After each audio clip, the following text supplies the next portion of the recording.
Tonight on Frontline, it could be the final chapter of the Holocaust. They were just interested in making money. How a fortune in blood money disappeared from Swiss banks. The vastest killing machine in history, fueled by one of the most efficient banking systems in history. And how a country that claimed neutrality financed Hitler's war machine. A very willing ally. Tonight on Frontline, Nazi gold. Funding for Frontline is provided by the Corporation for Public Broadcasting and by annual financial support from viewers like you. This is Frontline.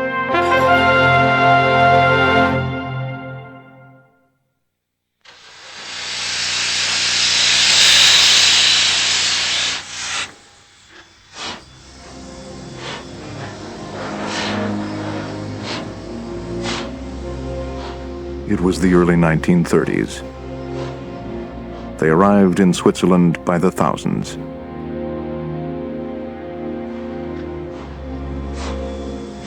They were Jewish, and they were afraid.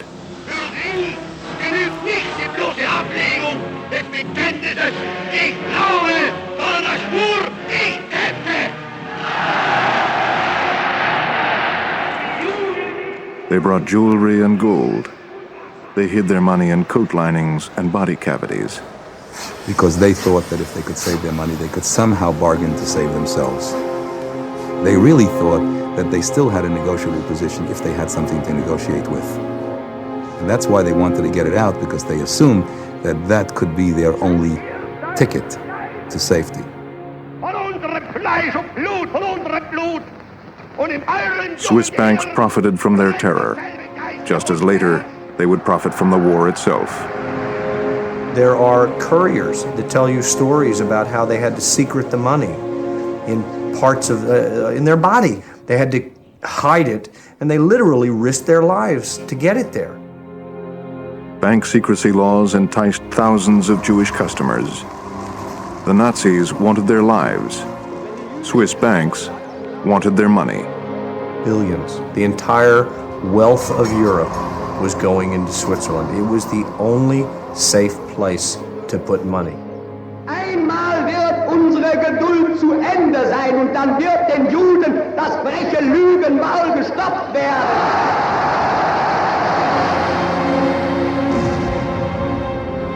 The Nazis destroyed synagogues and likened Jews to rats.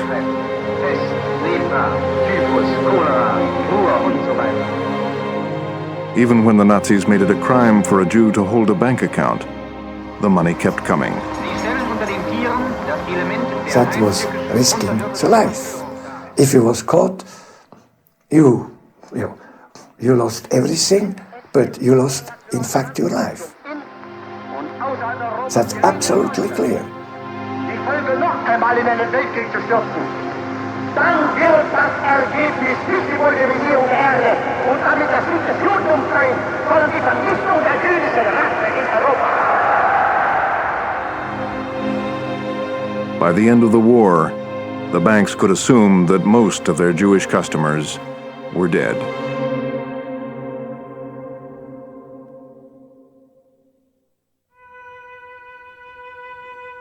Some Holocaust survivors have spent a lifetime trying to retrieve money from the Swiss banks. What has been taken from such vulnerable people, such a vulnerable time, and for 50 years, to me it is simply theft, right? Simply theft.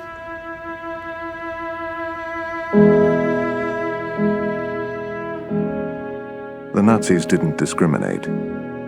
Rich and poor died in the Warsaw Ghetto, nameless, their identities stripped away, their fortunes lost.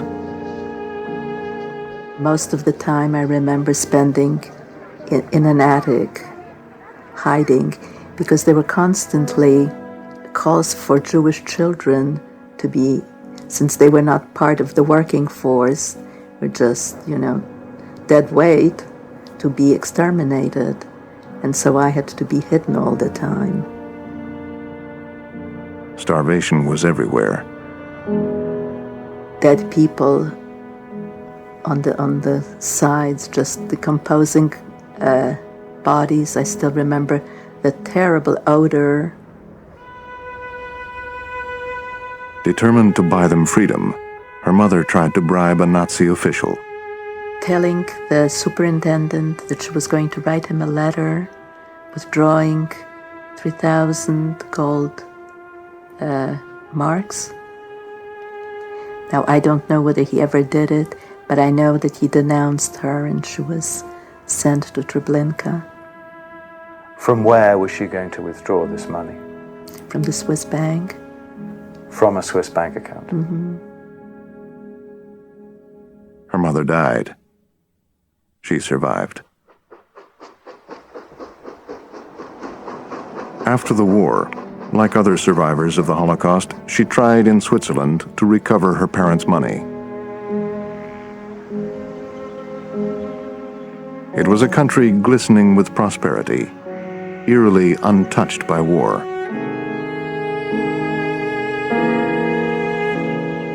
The rest of Europe was in ruins. This was a day the banks may have hoped would never come. Shabby survivors of the Holocaust were coming back for their money. Bankers demanded documents they must have known were impossible to provide. Death certificates, which is sort of so preposterous, and I think so insulting. Surely they knew what was going on. The bankers seriously asked you for death certificates? Yeah, definitely. For your parents who'd been killed in the camp? She, like countless others, was left empty-handed. There really was no trace of your parents? No. No, absolutely not. Smoke?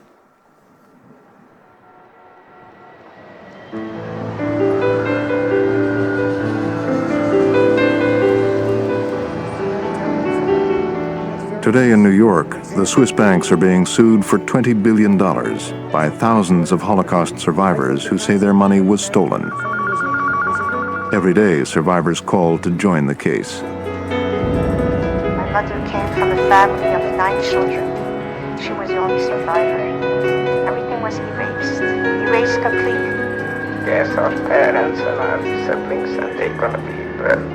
And sure enough, we would smell that smoke coming out from that chimney. People are dying. The depositors are dying. And the banks get rich because they take dead people's money.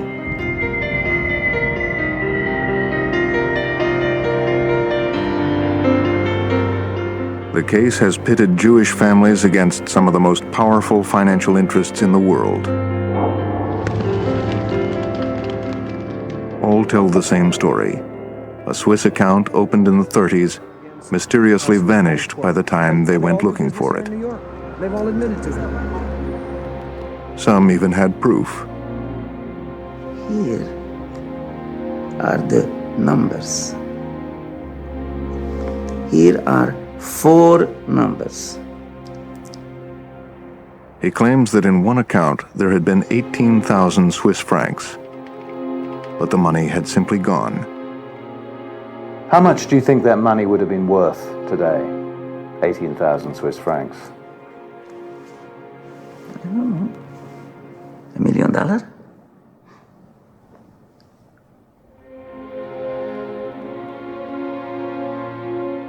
Estelle Sapir remembers the grand hotels where her wealthy father stayed in Geneva before the war, when he went to bank the family's money. She said goodbye to him through the barbed wire of a concentration camp. I could not kiss him. He could not kiss me. He just put the fingers out, and I could kiss his hand. And the same, he could do the same thing. When I could not approach him. He told her never to forget. She had money waiting in banks in Geneva, Zurich, and Lausanne. I said, I have a good memory. I remember. So there was absolutely no doubt this is where the money was? Absolutely. After the war, the bank produced a file with her father's name on it, but said she had improper documentation. 52 degrees under partly cloudy skies. It's 10 a.m. Today, billionaire Edgar Bronfman said he'd met with Swiss banks in an effort to recover the money of Holocaust victims.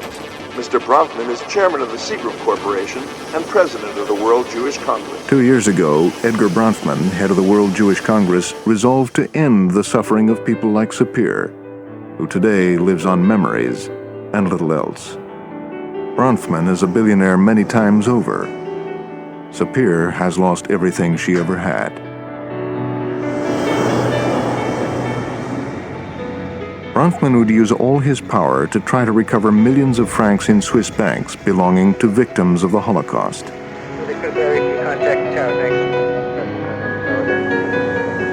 On the flight to Bern, the Swiss capital, Bronfman was determined to lay bare the secret history of Switzerland. If I can use a word that's probably not proper to use on television, we were shit disturbers. We were coming in there, roiding up their lovely little empire that they'd had for a long time, saying, I don't think that everything is as nice and clean as you think it is, and we want to find out. At his side was Israel Singer, an ex-rabbinical student nicknamed the Rabbi. Together, they'd try to recover the missing millions. The people who were fighting in World War II were clearly the evil and the good, and the Swiss decided to be neutral in a struggle between evil and good. Singer and Bronfman say the Swiss bankers flung an offer on the table. Suddenly, they'd discovered some Jewish accounts, unclaimed since the war, worth $32 million. Take it or leave it, they said. This is supposed to be the final stop, and here's the money, and take it and behave yourself. What I realized was this is going to be a tough battle. Back in the U.S., Bronfman began to flex his political muscle. This morning the committee meets to take up an important matter, and it involves more than money, more than millions and tens of millions, maybe hundreds of millions, and maybe more than that. Bronfman called New York Senator Al D'Amato. But it involves the systematic... D'Amato was chairman of the powerful Senate Banking Committee. ...of people. For the Swiss bankers and their prized branches on Wall Street, it was a nightmare. D'Amato could, if he wished, deal a mortal blow to their worldwide operations by calling for the closure of their branches in America. And they took that very seriously. Yes, I think they probably did. Bronfman smelled blood. He got President Clinton to open wartime government files on Switzerland. For banks, the only good news is no news, and every nightmare of theirs became a reality. The outgoing Swiss president exploded at Bronfman, accusing him of trying to destroy Switzerland as a banking center. He also managed to call me a blackmailer and an extortionist. But this is straight paranoia to think that there's a plot afoot to destroy Switzerland and its banking system. Of course there was no plot.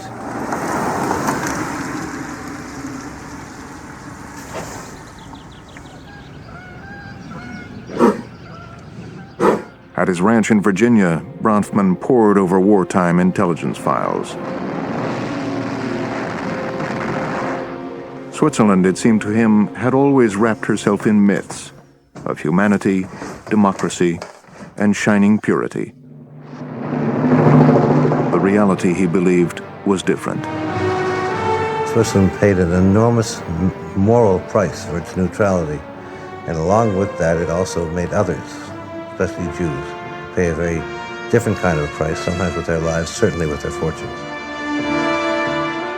Swiss propaganda films showed its soldiers setting off to defend Swiss neutrality. while Swiss hotels overflowed with Nazis meeting Swiss bankers and buying enormous quantities of Swiss weapons.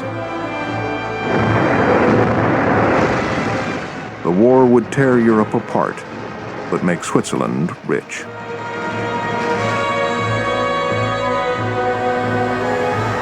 Swiss soldiers sealed themselves in caves in the mountains in case of Nazi invasion. Meanwhile, its arms factories, protected from air raids by Swiss neutrality, worked overtime for the Nazis. Swiss democracy melted like snow. A seven-man federal council made its decisions in secret. Its leader, Marcel Pilet-Gola, thought only he could deal with Hitler. He lectured the Swiss on new realities, that is, that Hitler would win the war. His plan was simple. He would protect Switzerland from the Nazis by making her indispensable to Berlin. I think I can only explain his action by thinking that Germany would win the war and that wouldn't be a catastrophe. I think he had some understanding for an authoritarian regime. Didn't find an authoritarian regime like Hitler's too unacceptable? No, I don't think he found it unacceptable. The U.S. legation in Bern concluded that only 2 of the 7 Swiss councillors were genuinely determined to protect Swiss independence from Hitler. Thus began what the Swiss saw as a brilliant balancing act that would save Switzerland. Others saw it as simple collusion. Sure, they made a deal. I think they call that making a pact with the devil.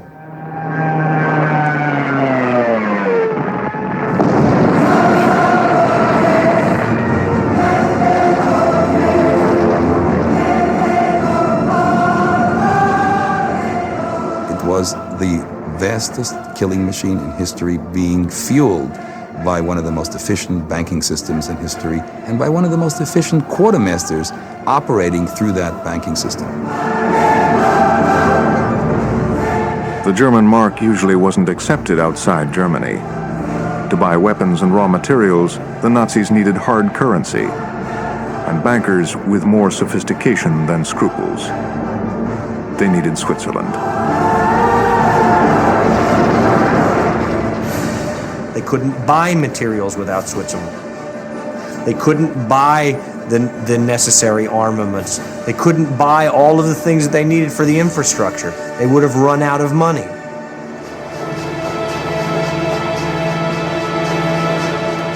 Gold looted from banks and treasuries in Nazi-occupied countries was smelted in Berlin and shuttled into Switzerland. The Swiss National Bank denied Allied claims that it was stolen, but the bank knew how much gold the Germans held officially at the start of the war, and Berlin was sending them several times that amount.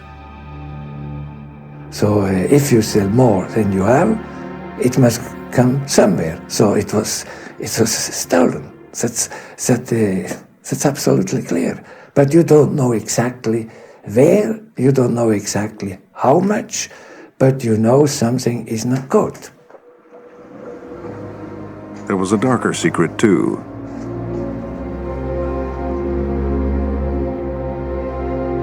The cost of Hitler's dreams was so immense that in the concentration camps, guards didn't even wait for people to die before stripping them of anything of value.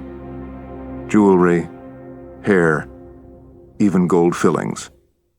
And my father, before they took us in to the shower rooms, they yanked out his, I call it yanked out, they pulled out his crowns from his mouth.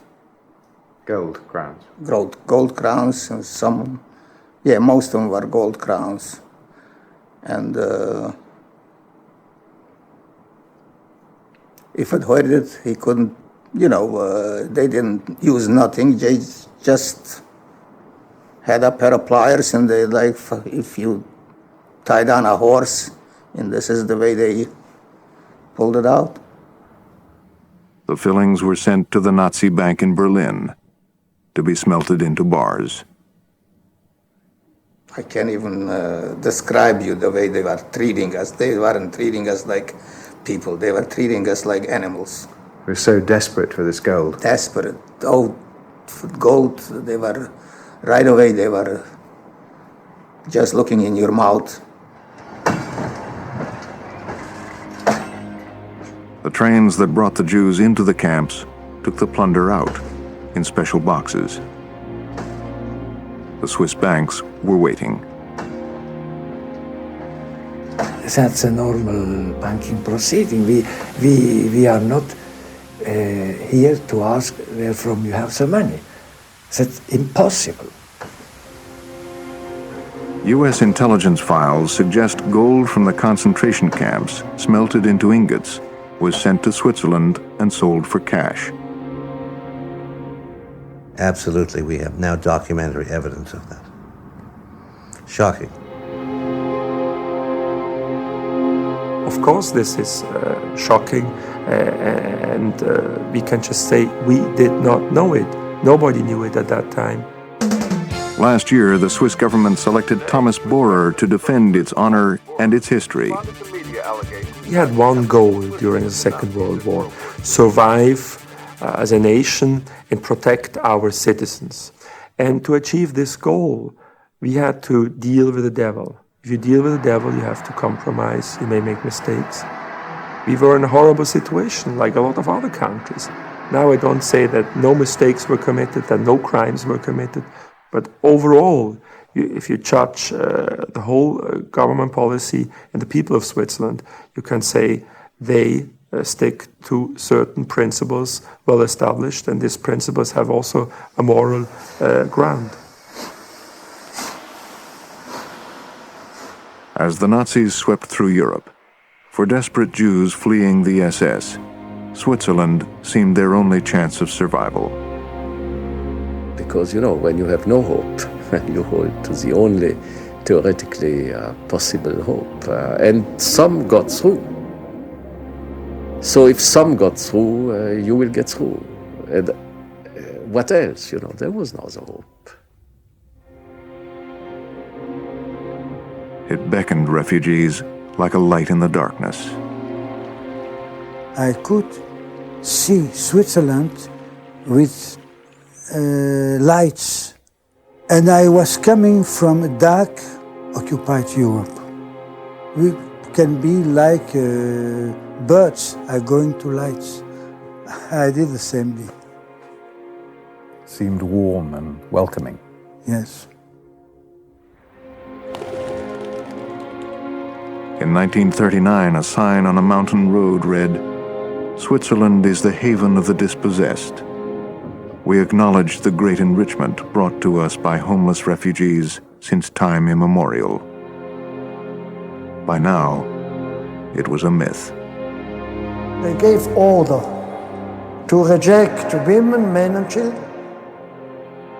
Anti-Semitism in Switzerland was rampant, was as bad as it was anywhere in Europe. They were put in the hands of the Germans and deported to concentration camp and to Auschwitz. On the border, posters warned desperate Jews fleeing the SS that if they entered Switzerland, they could be shot. Taking in Jews, the government thought, would only provoke the Nazis. That might make Hitler furious, and he would decide, I have to attack those people who seem to be friendly with the Jews.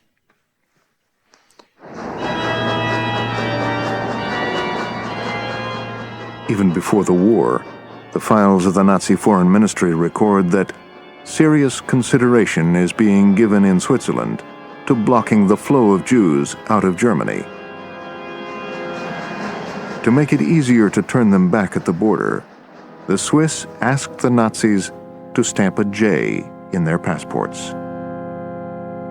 Und Man musste ein Foto haben, wo das linke Ohr ist sichtbar war, also wie für die Verbrecherkartei. Und dann hat man müssen Fingerabdrücke geben und es ist natürlich schon sehr diskriminierend und für viele hat das bedeutet, dass sie dann einfach zurückgewiesen worden sind. Man hat sie gerade erkannt und das ist das Todesurteil gewesen. Then and today, I consider that a shameful action as far as a neutral country is concerned. In the lakeside town of Saint-Gingolf on the Swiss border with France, waves of refugees were turned back. They even committed suicide at the borders in front of the Swiss police, which were very, they didn't care. A young Jewish couple made a suicide pact on a bench in sight of peaceful Switzerland. They decided to die together, and the man cut the throat of his wife and did the same on himself. His wife died, but he survived, and the grave is still there. Even those who paid Swiss guides to smuggle them in got stopped. In small hotels on the border, they gave up hope. Jumped from the windows there of those buildings where they were waiting for the night of when they understood that there would be no way of getting through, and some of them were killed by the guides. I mean, this is maybe the darkest of all those dark events, is that the guides sometimes took those refugees, killed them on the way, took their whatever they carried with them, cash or jewelry to survive in Switzerland, and threw the bodies into the lakes. Sometimes Swiss border guards would chain Jews together and march them back into France. Their destination was usually a death camp. Even children fell victim to the SS.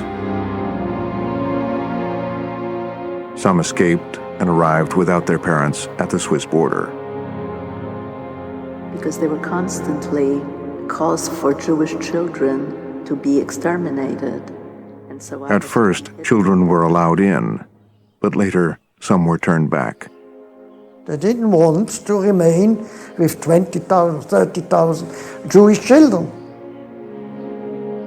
The Holocaust Memorial in Israel records the case of a boy aged 6, rejected by Swiss border guards, killed at Auschwitz.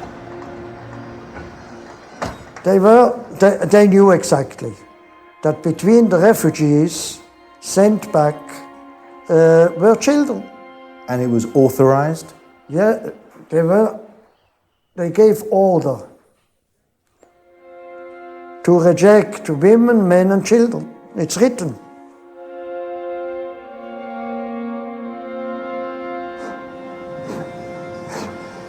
In 1942, a Swiss police statement claimed, "It is not true refugees face certain punishment if sent back." But some Swiss officers seemed to know exactly what was going to happen to the Jews.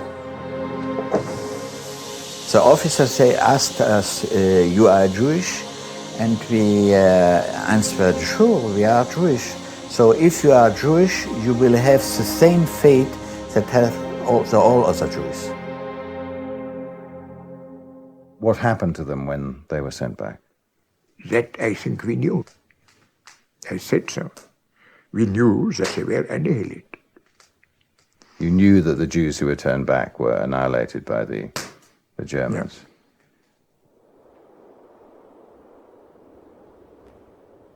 Ordinary Swiss families, aware of what lay in store for the Jews, had tried to save them. A Swiss newspaper reported, "No one has the slightest doubt that refugees face certain death." And that information was getting through to the Federal Council? Yes. They had no doubt the Holocaust is underway? Yes, one didn't use this word yet. But then we used annihilation. Annihilation of the Jews.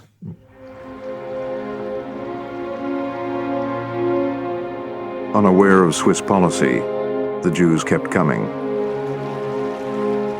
Afraid of deportation to Auschwitz, Simon Sonnebend, a wealthy watch importer from Belgium, paid a smuggler to take him and his family through France into Switzerland. After a dangerous journey, the Swiss border looked like a first glimpse of paradise. It looked very beautiful. Probably it was beautiful because I felt we were safe. It never entered in our mind that it could be anything but safety. But the next day, staying with friends, they were arrested and put on a train back to the border to await deportation. They asked a soldier why. And he said, well, we can't take any more refugees. We haven't got enough food for ourselves. They are short of bananas. And if they take more refugees, where will they get more food from? And that was his explanation as to why he was sending us to our death. His father was jailed. A convent was willing to accept him, his mother, and sister until it was time to send them back across the border. The nuns not only were willing, but they locked us in a large room. We were not allowed to go either in the courtyard or to the toilet. They were all the time accompanying us as if we were literally prisoners. Sister Anne-Marie was one of the nuns there at the time. Il y avait des larmes, il y avait des séparations. Beaucoup étaient séparés de leur famille. Alors c'était très triste et puis on essayait d'un peu leur faire du bien. I was surprised because it was the first time I'd come across nuns or sisters, and they showed no compassion of any sort. The police came to take the family away. When we were told to come out, that means my mother and my sister and I, because we were told that my father had just been brought from the prison where he was kept while we were in the convent, and we came in the courtyard.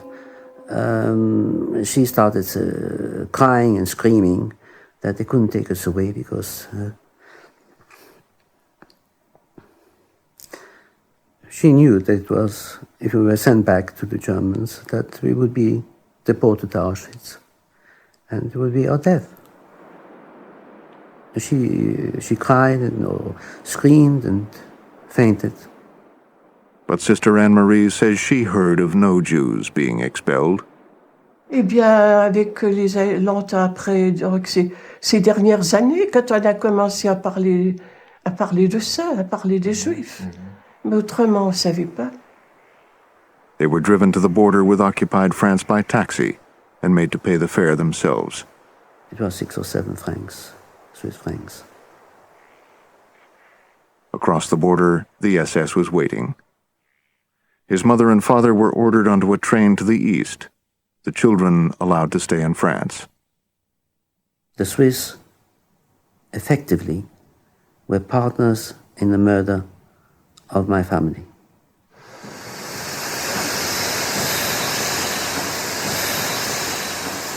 As they said goodbye, his father told him that if he survived the war, there was a fortune awaiting him in a Swiss bank. A few days later, he heard his parents had died at Auschwitz. And I had to pretend, because I didn't want my sister to know that I knew. I had to pretend that I didn't know. After the war, Sonnebend discovered his father's Swiss accounts had vanished, even one mentioned in black and white in the Bern Gazette for 1942. After the family was deported, a court had awarded a business partner $200, or 472 francs, out of the account, at the Cantonal Bank in Bern. So it's possible that the account of Mr. Sonnebend has been closed with this transaction. So that means that there was an account in the first place. Mm-hmm. There certainly was an account. There can't be any doubt about Yes, that. yes. And so approximately 472 francs was withdrawn from that account. And you're saying that the only money that there could be in that account was 472 francs, which is about $200. Yes, that's correct. Doesn't seem very much, though, does it? Not very much, no. It's quite right. The bank invited Sonnabend to have an outside accountant search for the missing money. But the accounting firm, Arthur Anderson, came up blank. In their report, Arthur Anderson stated that there's no account left in the name of Sonnabend. If you've lost the details, then no accountant is going to be able to find it. Yes. So you're acknowledging that there was once an account, but you're saying there aren't any details of that account. That's right, yes. Swiss banks don't always welcome inquiries about missing accounts. Switzerland keeps other records almost obsessively. Its state archive even keeps a piece of wire a Jewish refugee used to cut his veins rather than be deported. It keeps the bill for cleaning up the blood in his cell. A Frau Schmidt did it for 3 francs. Yet of thousands of missing Jewish bank accounts, like that of Simon Sonnabend, there remains not the slightest trace. But how would you feel if this was your account? You know that there was an account. I mean, you're not denying that there was an account, and it's gone. And not only has it gone, but there isn't even any trace that it ever existed. If that was your money, wouldn't you feel a little upset? Yes, of course. But you can't change it because, as I told you, according to Swiss law, we can't preserve all the documents that has been established 40 or 50 years ago. You can't, or you won't? No, we can't. It is true that our refugee policy is a darker part of our Second World War history. Indeed, we turned away 30,000 Jews and they died probably in the Holocaust. On the other hand, it also shows that light and darkness are close together. We saved 27,000 Jews, we saved 30,000 Swiss Jews. But I agree, Switzerland could have done more at that time. On the other hand, Nazi Germany threatened us very often that we are too friendly to the Jews and we're going to pay for it down the road.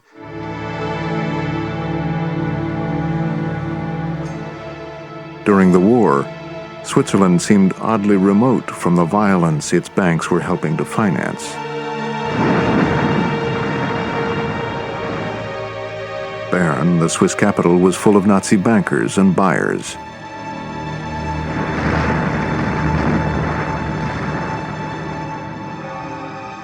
Trainloads of paintings looted by the Nazis were being quietly auctioned at Swiss art galleries.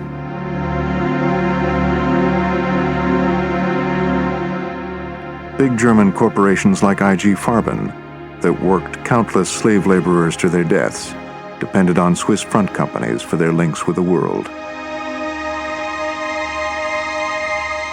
Swiss dealers were buying stolen banknotes and share certificates being sent by the Nazis to their embassy in Bern. In almost every possible way, Switzerland had become vital to the Reich. Criminals cannot function without cover. Thieves cannot function without fences. And although their objective was to protect themselves, their participation in that criminality was clear. Swiss banks arranged financial transactions for the Nazis all over the world. And the neutrality no longer was neutral, but became a form of participation. Nazi weapon factories were relentlessly bombed by the Allies, but plants in neutral Switzerland were bomb-proof. They produced untold quantities of Nazi weapons without the slightest fear of attack. There's a document which we've read, which I find curious, sent by the Joint Chiefs of Staff to the Secretary of State in 1940, I believe 43, in the spring of 43. And it said that our bombing of Germany was rather ineffective because the Swiss kept shipping in the stuff to replace it. The head of the Nazi state bank freely admitted that the Reich couldn't survive without the services of Switzerland, particularly not the conversion of gold into hard currency, for more than 2 months.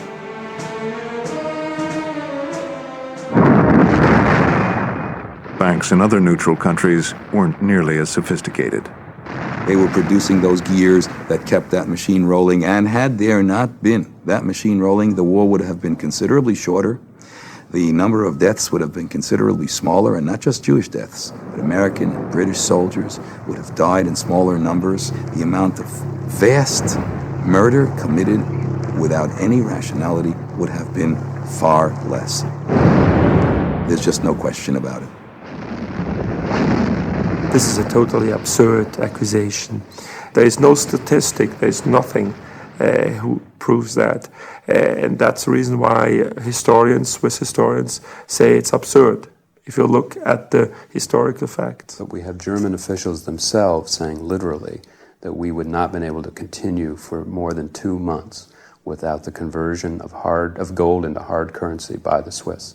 This is, if you can never base historical thesis on one fact or on one document or one saying.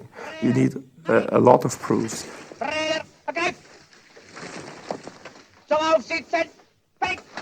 There were still those who thought Hitler was too afraid of the Swiss army to invade. Indeed, Switzerland had built fortifications high in the mountains and mined the Alpine passes. But the directors of the Swiss National Bank boasted at a private meeting, "We have escaped the war because of the services we have been able to offer Germany." Reinhard Spitzy, once in German army intelligence, says the Nazis would never have killed its golden goose.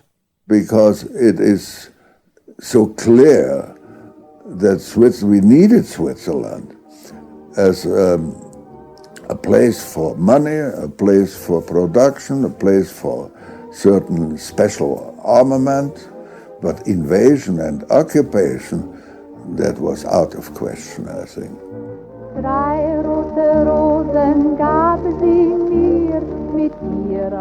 In Spitzy's view, the Swiss were less afraid of Nazi invasion than they pretended.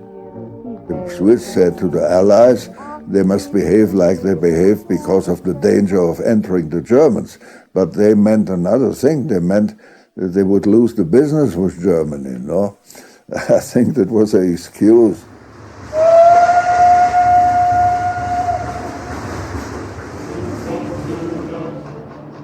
Squeezed between Germany and fascist Italy, Switzerland was forced to compromise. She allowed the Nazis to send trains every 10 minutes through Switzerland to Italy.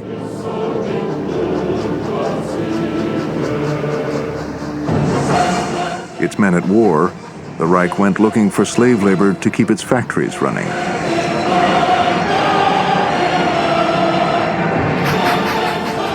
Italian partisans fought back, but the Nazis rounded up thousands of Italians and sent them north. They would work as Germany's slaves.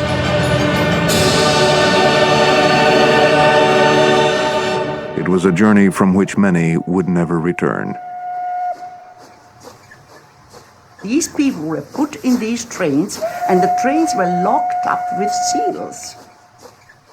There were big wagons, actually, wagons where cattle goes, you know, not really passenger wagons. And these trains with the people went through Switzerland. A number of Swiss railway workers have told us they were ordered to keep the slave labor trains absolutely secret. Ab und zu hat man da schon etwa Hilferufe gehört, aber das ist also minim gesehen. Die sind natürlich auch vom Ausgangsbahnhof Gestapo sind die vorgemeldet worden und man hat dann die mit einer gewissen Sorgfalt müssen behandeln, dass sie schlankenweg wieder zu der Schweiz ausgekommen sind. We found no trace of the trains in Swiss railway records. Italian Jews were invariably sent to the death camps on trains across the Brenner Pass into Nazi-controlled Austria. But in late 1943, the Brenner was closed. That same winter, we're told, long trains with sealed cattle cars began to roll into Zurich main station in the dead of night. I think the whole thing was rather undercover. I think maybe other than Jewish people, not many people knew about these transports. They may have been Germany's slave laborers, but several witnesses we found insist there were Jews on the trains, on their way to the camps. Even 50 years later, they're afraid to discuss what they see as a dangerous secret. All fear repercussions. Only one dared to speak on the record. There was a Red Cross official, the lady, who told us the trains would come in at night, that we were supposed to bring flashlights, that we would be in teams of 4. Members of the Zurich Jewish community, it's claimed, were asked to take soup to Platform 1 at midnight. Very slowly, these cars came and stopped, and a man came out from our station, and one of the recollections I had is, although it was very dark, when this car opened, the man or the face who peeked out was very white. It was very tense. And I also remember I thought, what would happen if all of a sudden all these people pushed this man aside and came tumbling out of the car? And I was worried. In a way, I wished they would be free, but in a way, I didn't want them to come out. This woman, then age 14, claims she passed soup forward to the man in the cattle car. We knew that they were going to Germany. We knew they were Jews. We knew about the concentration camps.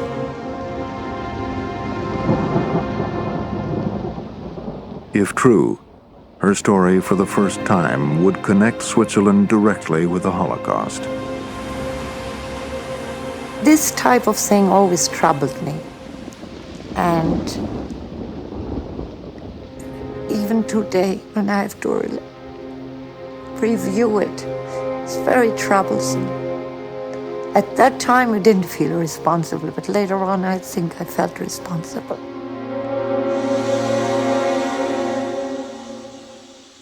We've found no record at Swiss railways of trains with prisoners going through Zurich that winter.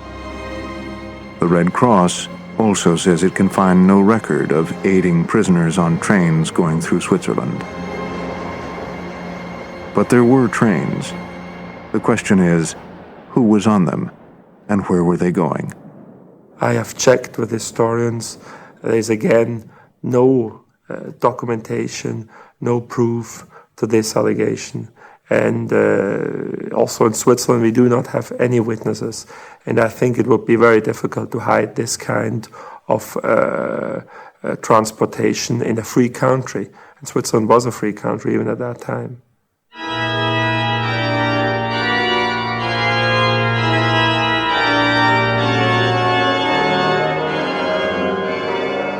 Switzerland emerged from the war one of the richest countries in the world. Bank deposits had gone up nearly 3 times, and it now held huge gold reserves. It had played a delicate, dangerous game, but it had come through rich and free. But now, when you look back, possibly it was wise, so not very beautiful to do what was done. Well, it worked. Turned Switzerland into a very prosperous country. Yeah. After the war, the Allies demanded a share of the looted gold, but at bitter negotiations in Washington, the Swiss offered far less than the Allies wanted. But Allied interest in punishing the Swiss was soon eclipsed by the new reality, the Cold War. The West needed a strong Germany and a strong Switzerland, and issues of looted gold were soon forgotten.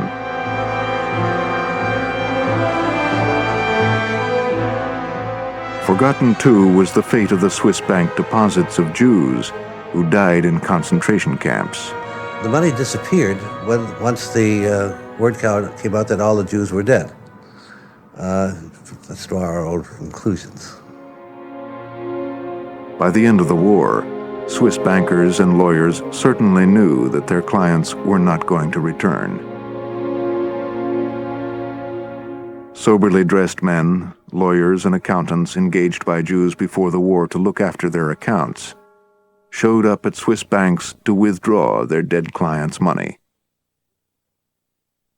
If he knows his client is dead, he will not be so silly to let some money in the bank. He will withdraw some money, and probably if he is clever, he put it in another bank. Well, He'd steal it. He'd steal it. Yeah. You cannot say, it's not, in fact, you cannot say stealing it because he has authorization. But that's a very fine point. It may Yeah, be but legally if he has- correct, yeah, but but morally if he has- it's theft, isn't it? Yeah, but you have a lot of these cases without any choice. We have to give the money. Privately, the banks blame the lawyers and accountants. They in turn blame the banks. Pressed by the Swiss government, the bankers would admit to holding very few assets of Holocaust victims. But in the 50s, Walter Stuckey, the chief Swiss negotiator in Washington, broke ranks with the bankers. He said 2 bankers had confessed to him that the banks were holding hundreds of millions belonging to French Jews alone. In 1959, the president of the Swiss Federal Court, Harold Huber, wrote much the same. A banking expert has informed me that hundreds of millions owned by the missing persons are still in the banks. Today, lawyers insist that the only way individuals will ever get what's theirs is by suing the banks. The $20 billion suit is making its way through the courts. There's no disharmony. I know I'm going to get justice for these people. I know the banks are going to pay. It's not a question of if, it's a question of when and how much. By raising the ghosts of Switzerland's past, Edgar Bronfman gave people the courage to confront the Swiss banks. And to you, this is not about money, ultimately. No, this is about justice. This is about justice. This is about restitution in terms of moral first and also financial, because you cannot be allowed to profit from murder. Under astonishing pressure, Switzerland finally backed down. There would be a bankers' fund for Holocaust survivors and a government fund for the victims of catastrophes and human rights violations. But half the money has to be spent in Switzerland, and it all has to be approved by a referendum next year. The whole glare of world publicity is now on Switzerland and on its effort to reestablish itself as a moral, decent country. I can't think of anything that could be worse for them than to go back on what they have promised to do.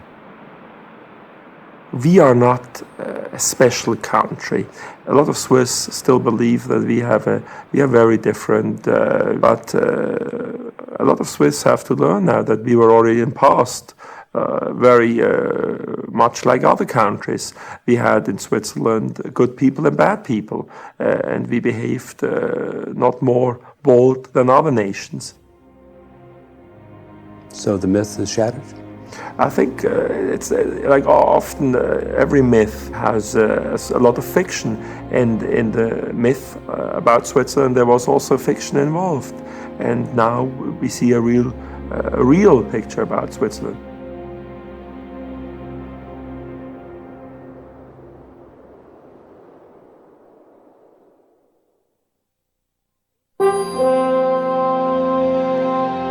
Dig deeper at Frontline's website for more details on the question of Nazi death trains going through Zurich. Explore a range of Swiss response to the Nazi gold controversy. Or learn about seeking lost assets and bank accounts. And join the discussion. What are your views about the actions of the Swiss? and much more at Frontline Online at www.pbs.org. And let us know what you thought about tonight's program, by fax, by email, or by the U.S. mail.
Funding for Frontline is provided by the Corporation for Public Broadcasting and by annual financial support from viewers like you. Frontline is produced for the Documentary Consortium by WGBH Boston, which is solely responsible for its content.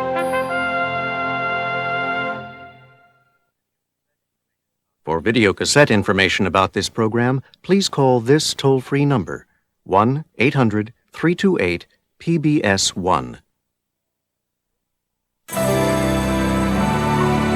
This is PBS.